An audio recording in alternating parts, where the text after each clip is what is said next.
ఆలేరు నియోజకవర్గం గుండాల మండల కేంద్రంలోని బీసీ కాలనీలో భగత్ సింగ్ యూత్ అసోసియేషన్ వారి ఆధ్వర్యంలో గణపతి నవరాత్రి ఉత్సవాలను పురస్కరించుకుని నిర్వహించిన గణపతి మండపం వద్ద అన్నదాన కాంగ్రెస్ సీనియర్ నాయకులు పొడిచేటి లక్ష్మీ వెంకన్న దంపతుల ఆధ్వర్యంలో నిర్వహించిన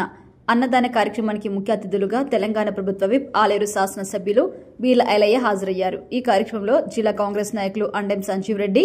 జిల్లా కాంగ్రెస్ ఉపాధ్యక్షులు ద్యాప కృష్ణారెడ్డి, ఆలేరు బ్లాక్ కాంగ్రెస్ అధ్యక్షుడు Eesarapu Yadagiri Goud, Mothkur market committee chairman Nune Munthala Vimala Venkateswarlu, Congress మండల పార్టీ అధ్యక్షులు ఏలూరి రామరెడ్డి, మాజీ ఎంపీపీ రావుల హరిత దేవి భిక్ష పాల్గొన్నారు.